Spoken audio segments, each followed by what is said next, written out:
You are not bad with money. You are bored by the version of yourself that is supposed to want it quietly. And that is an entirely different problem. There is a specific kind of financial restlessness that belongs to Gemini. It is not debt. It is not irresponsibility. It is the feeling of standing at the edge of something enormous, knowing you have everything it takes, and still watching the numbers stay flat.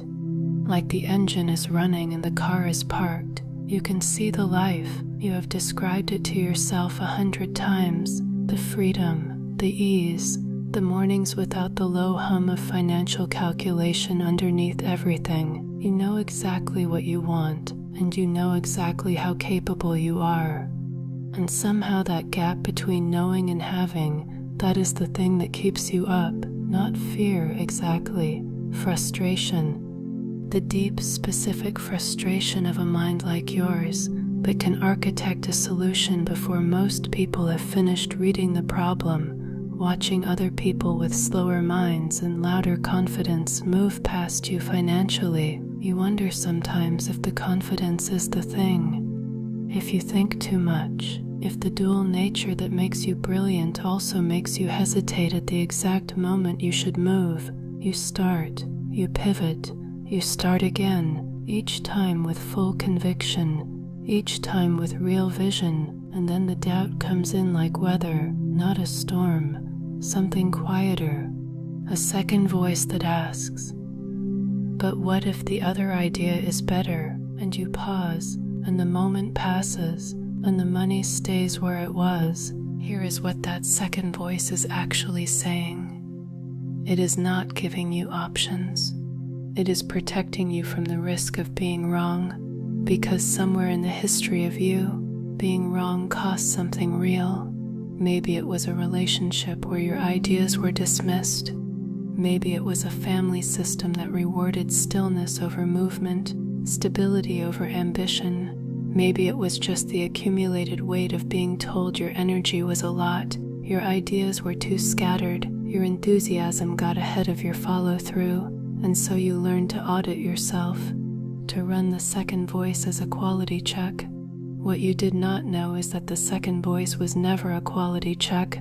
It was a cage built out of old embarrassment, and it has been sitting at the door of every financial opportunity, asking for credentials you already have. The wound underneath the Gemini money block is this. You learned to distrust your own momentum. You learned that moving fast and bright and certain was risky, that it was safer to think longer, to wait for more information, to make sure the other idea wasn't better before you committed to this one. And so your brilliance became a loop, generating, doubting, regenerating, brilliant then braked, always one hesitation away from the version of your life where the money finally reflects what you are actually worth. The second voice did not come from you. It was installed, and you are allowed to uninstall it right now without changing anything external.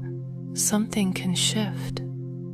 Not the plan, not the pitch, not the income stream, the relationship between your momentum and your trust in it. Feel where you are holding hesitation in your body right now. It is probably not in your head. It is lower. Chest, maybe. The place just under the sternum, where a question lives that never fully resolves. Let that place soften a little, just enough to breathe through it. You do not have to resolve every variable before you move. You never did. The Gemini mind does not need more information. It has always had enough.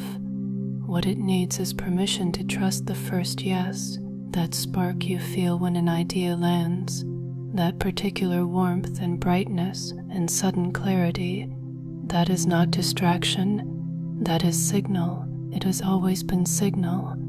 And this year, in 2026, you are learning to act on it before the second voice finishes its sentence. Not impulsively, decisively.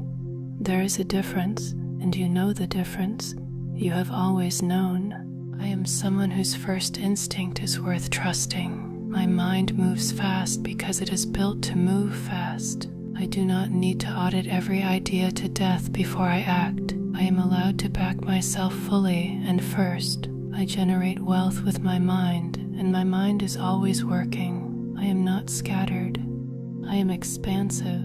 I stop midstream when something no longer serves me. Not because I cannot commit, but because I am honest. I commit fully to what is real. I am the woman who acts on the spark before it cools. I am Gemini. My range is not a liability, it is the whole strategy. I stop shrinking my rates to make others comfortable with my speed. I stop explaining my pivots to people who think in straight lines. Money flows to me because I create genuine value, fast, and with my whole mind. I receive it without guilt. I hold it without apology. I am in my most financially abundant chapter, not someday. This year, this version of me, already becoming, already here. Picture a morning 6 months from now.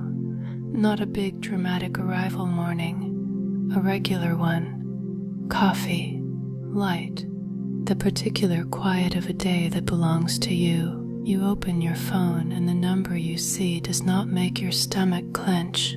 It makes you exhale, because it is normal now.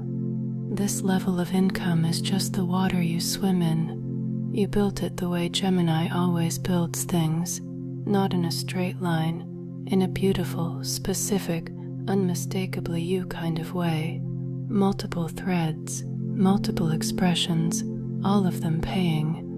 The idea you had in the shower last Tuesday became a thing by Friday. The conversation you had with someone who finally understood your vision became a collaboration by the following week. The offer you almost talked yourself out of because the second voice started up, that one you sent anyway, became the one that changed the number. Feel the warmth of that morning, the specific texture of financial ease. It does not feel like relief. It feels like rightness. Like your outside life has finally caught up with what you have always known was inside you. That morning is not far.